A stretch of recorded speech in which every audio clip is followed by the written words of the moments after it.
What's going on, everybody? It's your boy Spencer, bringing you some late night Yu-Gi-Oh vibes. I'm just gonna do a short video again on Raidraptors. This will be the last episode I do on Raidraptors before Phantom Rage comes out. Probably buy a box, see what I can get from it, because I'm assuming the Raidraptor cards will be a lot more common than all the other stuff. So I'll probably be able to get basically whatever I want from that box. In any case, I just think this is a really underrated deck, and somebody on the tier list video said, where do you put Raidraptors? Well, right now obviously you can't put them pretty much everywhere. It's a one-trick pony for the most part right now, but the fact that Zexal wasn't banned, which is pretty big obviously, and Rusty Bardige is back, I think if they're not as good as, because BA is not performing well right now in general. I think they have like a 33% win rate, which is fine for what it is.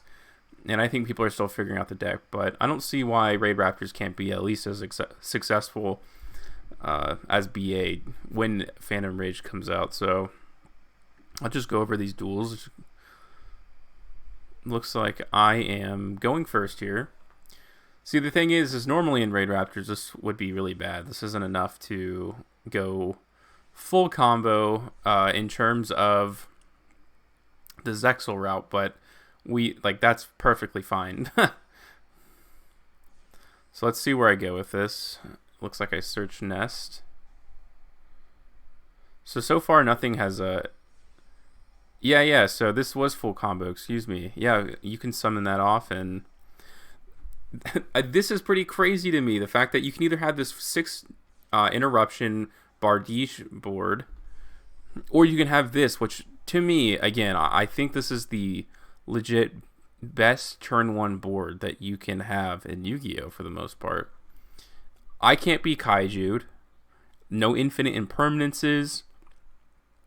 Obviously, your opponent can't special summon, basically, unless they're playing a win deck, which is almost never. And this isn't even my final form. I mean, like I said, you have access to all these really powerful cards in your extra deck. And this is just one outcome. This is great outcome, because after this comes out, obviously, you do Mist Valley comes out. I think it had glitched out or something like that. But obviously, you would go into Mist Valley at this point. He has like a really unique out, which is like really annoying. But let's see what happens here. I just go ahead and get rid of this Spirit Reaper. I think this is a really old card, but this is kind of funny. In any case, none of this really matters all that much. At this point, I've amassed way more advantage than he has. Soul Absorption comes out. Everything gets put back. I mean, he has a little bit of an attack. He can special summon now, which I guess is good for him, but it's during the main phase too. So we're battling a little bit. He got all of his life points back, but now I can just do regular Raidraptor stuff, which is just never a problem at all. Especially when you got cards that can just blow your opponent out for the most part. Looks like I set rank up Phantom, and yeah, tons of options. I mean, the extra deck is really like a utility knife, so everything gets sent to the graveyard. He can't respond with anything, obviously. And yeah, I mean, at this point, I'm like, all right, let me be serious now. Especially that Fog Blade is back online. I mean, it's nuts, man. I rank up into Ultimate Falcon. Go ahead and grab that attack. I'm unaffected by card effects, so that was a pretty good move by myself, if I do say so. So not even the perfect game plan with Zexal, but still, you guys are able to see just how fast I'm able to maintain that advantage. Here is Dinosaurs. Let's see what I can do against Dinosaurs. And the thing that I really love about this deck is just how many extenders there are now for doing all of your plays. Before, you had to run a lot of these kind of janky, like general rank 4 spam support, and it's nothing like that anymore. Achieving a full combo is exponentially easier, especially like this was really like, okay, I literally can't do anything now because this thing I need to special summons in my hand, but now you can just go into Rusty. Here is at least a pop and a negation. I obviously had an Ash in my hand as well. He ends up summoning a Red Eyes Black Dragon, which I don't think he wanted to. Soul Eating Overraptor obviously can't be happen. And I figured he's going to go into battle phase, so went ahead and popped that. Doesn't quite have the requirements he needs for the beginning of the end. And I can keep summoning this every single turn. I mean, it's like a crazy loop of resources, so again, it's pretty darn good. And whenever you open with a rank up and you're able to make plays, that just makes things significantly better. I can go ahead and dump that Raider's Wing. I wish it was a... It says it's treated as a Raidraptor monster, but for searching purposes, it's really hard to kind of search with some of the cards. But still, everything is quite fine. This card's a great one-of extender that you can grab at any point that you want. I use the rank up spell just so I can use the effect of Strange Lanius, which may technically be misuse of resources, but it does help you extend your combos and plays. Rusty's going to set this, and we'll be able to go into Requiem depending on what he has here. Go ahead and negate that. That card's a 1-card combo in terms of assault mode, and I'm able to... honestly, what I really should have done was just go into my satellite, but again, that's fine. That's a death sentence for him. And since anything is special summon, it's a great way to trigger Skip Force. Who cares that he pops that because he wasted his life points, and I'm going to go for game anyways. So really just a complete domination here. A couple more duels for you guys today. And this is definitely full combo without a doubt.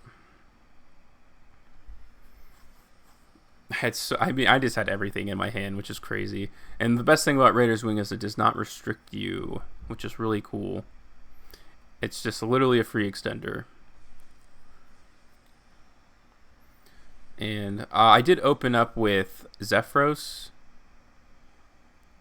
Although theoretically, yeah, I could still go full combo, which that's the level of play that's available in this, which I think is crazy. Is that these alternative extenders are able to get you to still this good end board. It wasn't Zexal, but it does get you to this place where it's just really hard for your opponent to play Yu-Gi-Oh! Special summoning is just such a core mechanic to the game.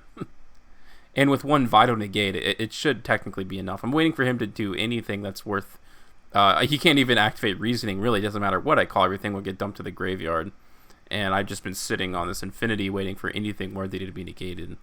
And the last duel for you guys is, I think, a mirror match with Raidraptors.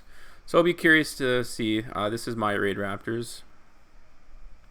He does run Parallel Exceed, and I understand that, but I feel like, again, I feel like getting to the Link monster is always more of a problem than extending past the Link monster. Once you do that and your opponent negates, it really doesn't matter. I was thinking he was going to go Zexal, or at least Rusty Bardige. Let's see what he does here. He has all this advantage, so I think he's going for the Infinite Negate combo. So he's got the Infinity, and now he's going to get this Mist Valley. So I'm like, okay, let's see what I can do here. I do have the Kaiju, which is great. I'm going to stop that Infinite Resource loop, and I'm going to force out the Infinity. And obviously I have another Lightning Storm here, and boom, bada bing, his board is cleared. Not much of a threat. Should have gone the Zexal route. And if you look at me, I have just about everything I could possibly need. Could banish Mimicry, grab that third extender, go full combo with Rusty Bardige, and nobody is the lesser for it. So that's going to do it for today's video, guys. I do think Raidraptors deserve at least a tier 3 nod. I know some people don't, or at least Rogue. I mean, this is well beyond a casual deck. This is well beyond pure Dark Magicians and a lot of other things. It's just unrecognized, and I hope to be known as the guy who helped Raidraptors get pushed along. I'm definitely going to be playing this a whole bunch when all the new support comes out, and it's a very affordable deck, which is also really cool. So if you want the choice, budget combo deck of the format, without a doubt, this is the one place to look. Other than that, guys, that's going to do it for today, and I hope you have an absolutely wonderful night, because normally this is during the day, but I hope you guys have a great night going into your weekend.